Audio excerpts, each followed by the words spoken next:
And now Pakistan, which needs a bit of help. Its economy is hamstrung by the failure of successive governments to really get to grips with the lack of infrastructure. And with a population fast approaching 200 million, Pakistan's economy is losing up to 6% of GDP just because of a lack of power and infrastructure bottlenecks. So, step forward, Beijing, with its $46 billion One Belt, One Road project to connect inner China with the Middle East and Europe. $33 billion worth of energy projects and coal-fired electricity plants, and almost $10 billion on road and rail projects. By contrast, the United States has spent $31 billion in Pakistan since 2002, with 2/3 going on security spending. Now, China itself will do well out of this. Money will flow through Chinese banks into Chinese companies. They'll employ Chinese workers, just what China needs to stimulate growth. But obviously, Pakistan is a big winner too. Nicole Johnston has this from Islamabad. High in the Karakoram Mountains, close to the border of China and Pakistan, China is expanding the world's highest international paved road, the Karakoram Highway, and expanding its influence. This is part of a $43 billion project called the China-Pakistan Economic Corridor. It will stretch from Kashgar in China's Xinjiang province all the way south through Pakistan to the port city of Gwadar. When the China-Pakistan corridor becomes operational, China would be directly connected to the Middle East or the Gulf states and to Africa. And this would be a big dividend accruing directly from the corridor. Construction has started on a Chinese-funded deep-sea port in Gwadar. It will cut the time it takes for goods and oil to reach China from the Middle East from 12 days to 36 hours. And there are all sorts of deals linked to it: coal, solar and wind power, oil and gas pipelines, highways and railways. This is one of the most impressive buildings in Islamabad, a $30 million convention centre paid for by China. The two countries have a long-tested relationship, one that's based on cultural, economic and strong military ties. China is Pakistan's biggest supplier of weapons. It helped develop its latest jet fighter, the JF-17 Thunder.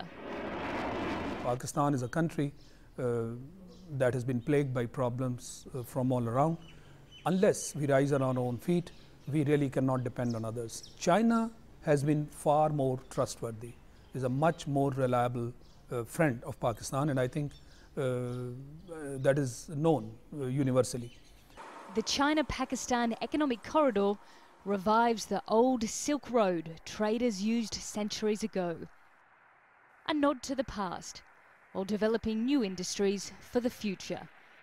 Well, Asad Ali is with us now from London to talk about all this. He is an analyst with IHS Global Insight. Nice to have you with us, Asad. I mean, this is just great for Pakistan, isn't it? Not a country which that many people would think about going to invest in, and it gets access to China's billions now. Yeah, I mean, it's worked out really well for Pakistan and for Prime Minister Nawaz Sharif. He's been looking for foreign investment into Pakistan's energy sector since he came into 2013, but the poor security situation in Pakistan has meant that mainly Western investors and Western countries have not really been prepared to invest in the sector. So this is a very much needed boost for it. So why China? Is it that just, you know, the idea that it seems to be that China goes to places others don't, particularly the Western countries? Well, I mean, China's interest in Pakistan is very specific. So China's got this wider, broader Silk Road project going on. Pakistan is one of the big parts of it. Now, specifically, the China-Pakistan Economic Corridor, which the investment has been made in, is going to give access to China access to the Arabian Sea and, of course, all of the lucrative oil routes coming out of the Middle East. It's going to shorten transportation times, especially to Pakistan, to China's western region. Tell me about what Pakistan gets out of all this. So obviously they get the infrastructure and the things which will improve their country and their quality of life. But, you know, a lot of the work is going to go to Chinese workers. It's going to go through Chinese banks and Chinese companies. I wonder where the end product comes for your average Pakistani worker. Well, for Pakistanis will be involved in the project, but if you look at it in terms of the energy crisis in Pakistan, that's the biggest concern for Pakistanis. I mean, Pakistan's got obviously a very it's been problems with militancy are very high on the agenda, but if you ask the average Pakistani, the most pressing concern for them is energy shortages. And if this project can, boost long-term prospects or even short-term prospects for better energy generation, then that's going to be a massive plus for the average Pakistani. I don't like saying this, but as you describe an economy like that, you start to wonder how it's actually functioned all this time, because so many things seem to be working against it. Yeah, I mean, Pakistan has shown, some resilience. It grew. The economy itself grew quite a bit under Musharraf's time. So there is hope for it to progress further. But the fundamental of the energy shortage has to be fixed for for Pakistan to reach its real potential. So, Asad, let's go back to the core of this issue, the China-Pakistan relationship. They talk about being all-weather friends. But, you go back to the last time Pakistan needed some money and didn't want to go to the IMF.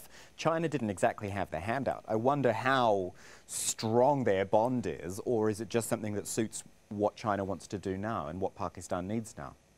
Well, I mean, there is obviously a lot of truth in that, but if you look at the foundations of the alliance between China and Pakistan, there is a lot of reason for the relationship to be very strong. When China was isolated, Pakistan acted as a mediator between it and the West. And if you're looking at the investments now, yes, China has its own concerns. China has strong interest in having a very stable Pakistan.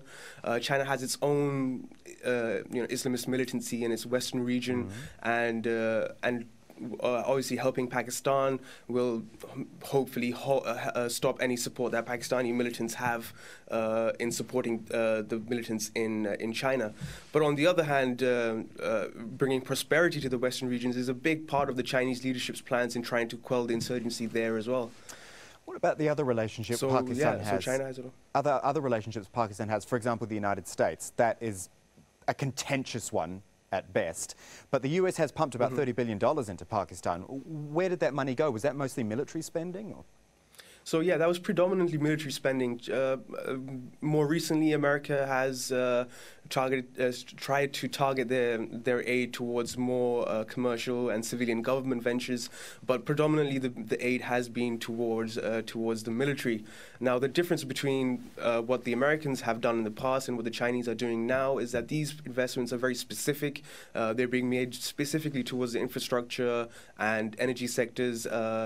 So this is a very notable different strategy being taken up by the Chinese, which I think is much more prudent in the sense that it bypasses a lot of the leadership, the military leadership, and to some extent the civilian leadership as well, that that in the past have been accused of using up the funds for not what they were meant for.